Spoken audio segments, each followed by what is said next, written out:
Hey everybody, Omar here, your knife of the party guy, and I am back with another fun-filled video for you. And today we're going to be taking a look at my top 7 customs out of the entire 38 that I currently own in my South African knife collection. These are the top 7. Now this particular video is inspired by my very good friend Josh Nover. I want to thank him again for his support.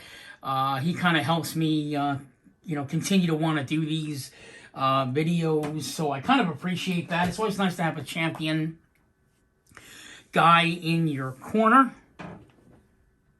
And so let's go ahead and get started. The first knife on my top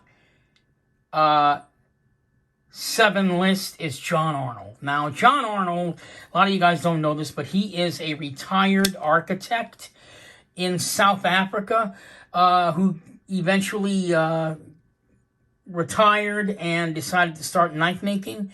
And one of the reasons I'm attracted to this guy's knives is that he actually makes his knives like he's putting together a building. I mean, if you take a look at this knife, it is uniquely shaped. You've got a lot of sharp, jagged edges here. The blade is, it's got that sort of Warncliffe style blade. So I love the fact that the blade actually mimics the back spacer at the same time. I love that. What else is interesting about his knife making? Again, this knife maker is a made by hand guy. He believes in a lot of, the shape of his knife is very, very, very sharp, but then at the same time, he gives you these curved accents on the sharpness just to kind of contrast the knife. And it also makes the knife absolutely perfect for ergonomics, because when you hold this knife in your hand, it feels incredible. It fills your hand really, really well. And the reason it fills your hand well is because it is sort of concaved or curved, as you guys can see the handle there. We've got a little bit of roundness going on over there, sculpted roundness. You can see that that's how he's made the knife. And of course the back spacer helps. I can't show this to you, but what I'll do is when I'm done with this video and then the other video, I'll shoot a short so you guys can see what I'm talking about. But the back spacer glows in the dark. All right. Another reason, of course, and of course, this is a tactical folder, so the back spacer is kind of pointy. Not only does it double as the lanyard ring here, right? But at the same time, you can actually use this as sort of like a Kubotan and do some serious damage if you ever got into a fight or something. You can use this part of the knife as a tactical weapon, so that's kind of cool. The front flipper action on this is very, very smooth. He does not use ceramic bearings, which is fine, but it doesn't detract from the fact that the knife is smooth. Really smooth action. He does have IKBS ball bearing system in this one. So there you have it. Blue titanium pocket clip on this guy, so it's really nice. And again, like I said, I'll do a quick short on my channel so you guys can see how this glows in the dark. I just can't do it right now. So let's go ahead and take a look at the other knife on my channel, in this video. The next one that made my list is the Thorburn L38 Custom Front Flipper. This is a huge sucker. One of the reasons, obviously, is the aesthetics is the main reason it made my list. We've got a American Eagle head for the bolster, and for the handle, white Westinghouse handles on this one with a little bit of aged brown on it, so it looks like the beak of an eagle. So literally, aesthetically, the knife looks like a bird slammed onto the knife. Another reason I love this knife is we have the famous Thorburn file work going on. Now keep in mind, he does that by hand. The file work, each file work that he does, as far as I understand it, he tries to make each one completely different than the one he made before. We've got a black G10 back spacer. I would have preferred carbon fiber, But again, that's the artist's choice, not mine. We've got a full M390 blade, and the front flipper action is just stellar on this one. This is his custom front flipper. Really, really unique in shape. It's kind of like a sloping ski slope type one. You can do this with your thumb, but because there's no jimping on the top of it, your thumb kind of tends to slide, and it may not be as comfortable than if you were to do it with your index finger. Yeah, I actually find it more comfortable to do with my index finger than my thumb. So I would say that this is really an index flipper, finger flipper, front flipper. Not one with the thumb, even though you can do it with the thumb. But again, it's so smooth. This is where your thumb would go to open it. And even though I can do it with my thumb, it's not as comfortable as if I were to do it with my index finger. So on both sides of the knife, he's got these beautiful, beautiful white Westinghouse handles on there. So the theme is the reason why this one made my top 7. It's literally like a bird slammed right onto the knife. Plus, a lot of these gold accents are really, really nice. And we've got that sort of like a little bit of red G10 in the middle there. Kind of gives it a little bit of, I don't know, sort of like an American Indian flavor to it. I love that. That little bit of red in there, you guys can see it kind of shooting out there. Andre Thorburn, definitely a master of class. The next knife on my list, the Clyde Shalom Raptor. Now, this one made my list just because of the way that the knife is made and designed. So this knife is made by Clyde Shalom. He has a completely different philosophy of knife making than other knife makers. He tends to believe in the idea that CNC machining knife making can work with made-by-hand detail work together on one knife. And that's basically what Clyde Shalom represents. This is one of his model knives that no longer exists. It's called the Raptor. It's now discontinued. He made about 50 of these Raptors. Not all of them had this pattern on it. Some of them had inlays of carbon fiber and Damascus and Damascus inlays were put on there, like right around where you would see the pattern. Also, another thing that is exclusive with Clyde Shalom are the screws. You see these cross screws on the knife. That's exclusive to Clyde Shalom as well. You won't see that on any other knife. That's another reason why it made it. But the screws also, again, the detail work. If you look closely at these cross screws, you'll see they have some sort of like a sheen to them. And that's because what he did is, in between where you see these triangles here, he has these strikes that go out of the knife, sort of like a shooting star. And that's pretty much what Clyde Shalom is famous for, is his detailed work, even on the details. Like, who the hell would even notice that there's these little strikes shooting out of the cross, the middle of the cross sections like that, to create that shooting star effect? Only Clyde Shalom. And it's even on the little baby cross screw that you see here. Same thing. Everything that Clyde Shalom does by hand, as far as the detail work is concerned, is so detailed. It's actually important for you as a knife collector to know what he's done on the knife to make it a different experience for you. For example, the detent ball. If you guys look very closely at the detent ball, I don't know if you guys can see that, but there it is right there. The detent ball sits on an island, like a circular disc, and then the ball is sitting in there to prevent it from popping out. He's the only knife maker I know that does that. Really does that. I do absolutely love his teardrop shape thumb holes.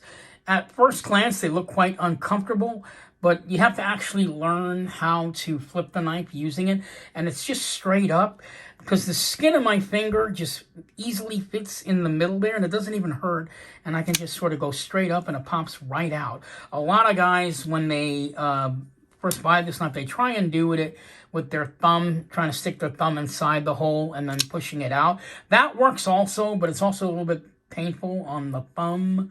But if you do it straight up, just sticking the crux skin part of your thumb up and out, you can do it very easily, and it's very comfortable. And of course, if you can't do it at all, you got the flipper. So the next knife on my list is... this makes me laugh. I went to the blade gallery today just to look around, right?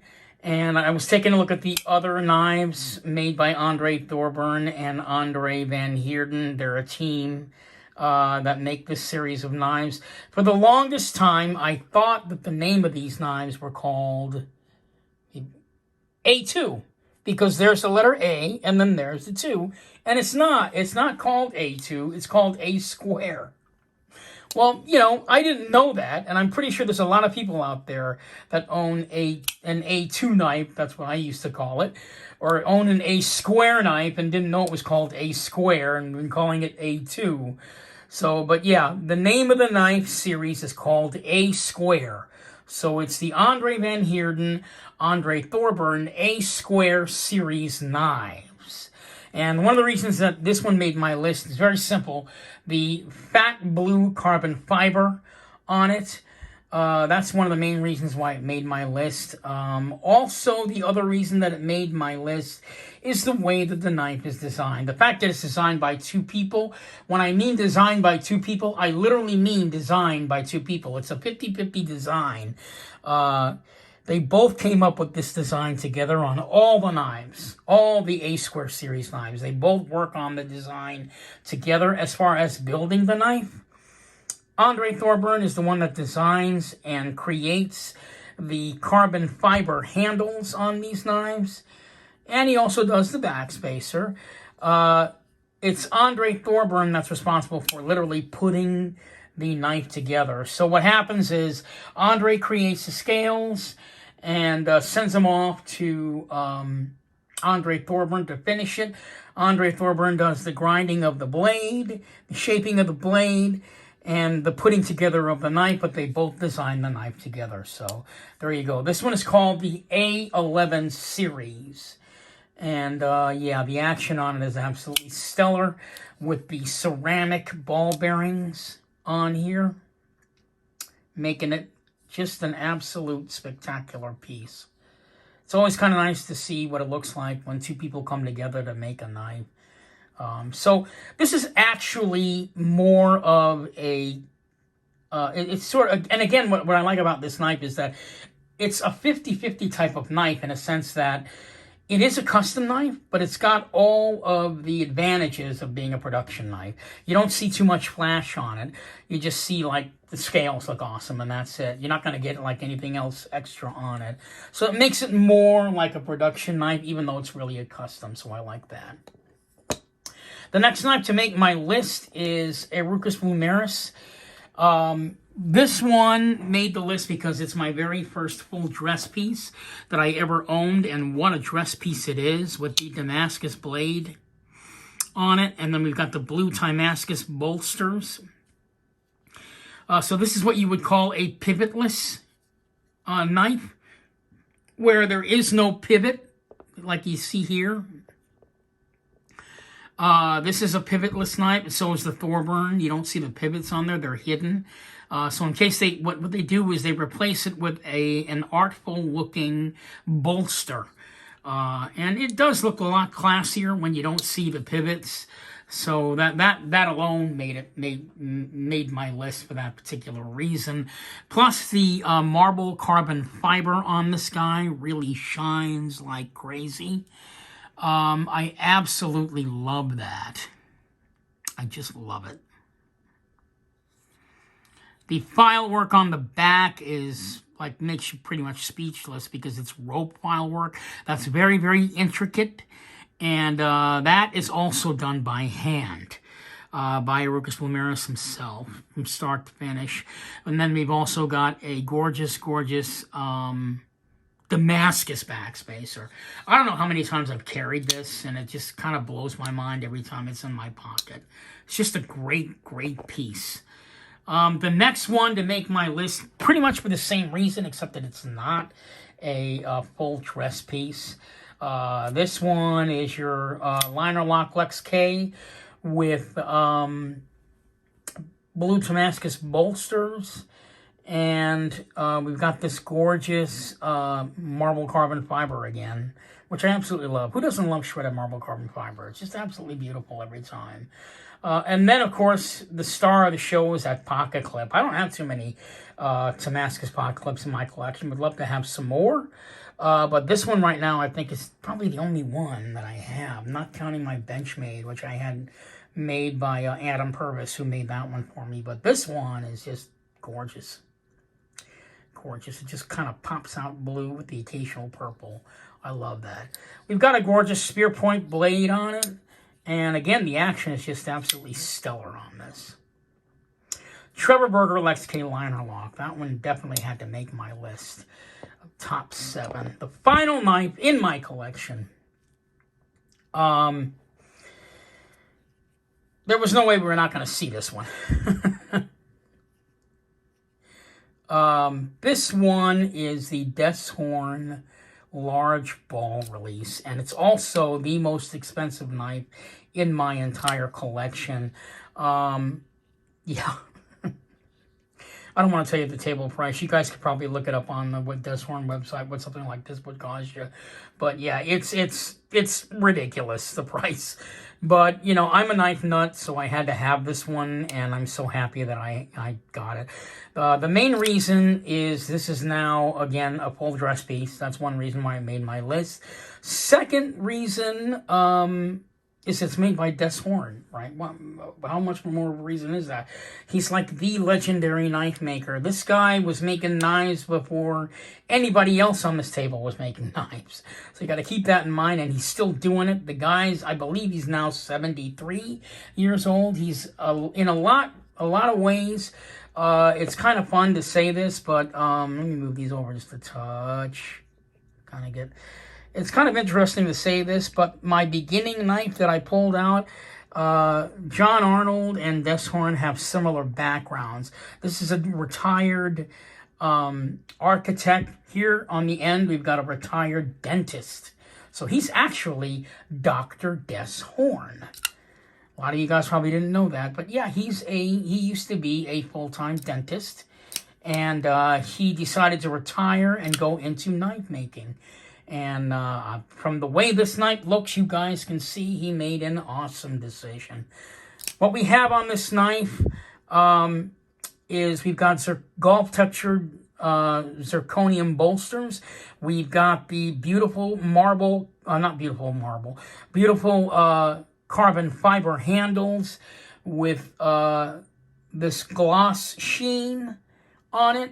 And the chemical used on this knife is called K2 Gloss Spray, and it is a application that takes about 3 hours to get it to look like this. And if you look very closely at the knife, you can see the carbon fiber kind of like shimmering or moving, giving that sort of really cool 3D effect. That was another reason why I had to have this one. I never seen a knife that had that sort of ability on there, you know, where it looks like it's sort of like shining, or they give you that 3D effect, like you can see all the way through the knife and practically touch that carbon fiber, and it's like that on both sides. The detail work of his screws are incredible. One of the main reasons this knife is in my collection, the screws are made by hand. Holy shit. The guy actually engraves and makes his own screws by hand. Can you see a guy staying up till maybe 2 or 3 o'clock in the morning, sitting there creating these little baby screws on the knife? I mean, that is just absolutely incredible. And the guy's not even an engraver, but look how beautiful that looks. They look like diamonds in the knife. I've never seen anything like that on a knife with these screws. The file work on this knife, which makes me laugh, is even more insane than Thorburn's file work. Look at that. Look at that shit. That's absolutely insane. Well, let me open up the knife. You can take a look at it even closer. I mean, it's like little teeny tiny shark teeth going all the way up and down the knife like that. That's just, with that zigzag effect, that's like nuts. Nuts. The blade is a Swedish steel Damascus Dama steel blade, and if you look at the knife on the top, there's the Damascus blade. It runs all the way down into the back spacer. The back spacer is made of the same exact material. So I love the fact that as an art piece, the knife has continuity to it, and it's just a gorgeous, gorgeous black, beautiful knife. So this one definitely had to make my top 7. In fact, I probably should have made this number 1 and made this number, down here at the end, because this one really just kind of gets my soul every time I hold it in my hand. It's just absolutely gorgeous. Definitely one of the most beautiful knives in my knife collection. I'm so happy to have it. So there you have it. My top 7. So Josh, if you're watching this, I hope you're happy with this video. I had a lot of fun doing it. Thanks for the inspiration in getting me to do my top 7. He originally wanted to be a top 5, and I couldn't do a top 5, so I did the best of my favorite, which is the top 7. So this is Omar, the knife of the party guy, coming at you with his top 7 South African knives. I will be back again next week with a brand new custom, and I'll be doing that video for you. Hopefully it'll be coming next week. It's still in South Africa. I really can't wait to get that one. I'll give you a little hint. The knife comes and is made by John Arnold again. So this is Omar, the Knife of the Party guy, signing off. Hoping you've enjoyed this video and insight into my tastes as a knife collector and why I chose these exact 7 as my all-time favorites out of the entire 38 that I have. And believe me, it took me a long time to come up with this list. It wasn't like I did this in 5 minutes. I really had to look at my collection and think about it, because all the guys in the knife collection are just awesome. But based on aesthetics, based on reasons, I chose these top 7. Thank you so much for watching. I'll see you guys in my next video next week. Thank you so much for your support. Please like and subscribe to my channel. If you like what you're seeing, you'll see more of it. My channel is exclusively South African knives, but occasionally I will do a production knife. Again, Omar, the knife of your party guy, knife of the party guy. Still trying to get used to not saying knife shark. This is Omar, your knife of the party guy, signing off, hoping you'll find one of these 7 someday, or at least one of the makers of this knife collection in your collection someday. Thank you so much for watching, and you guys have a wonderful and fantastic evening.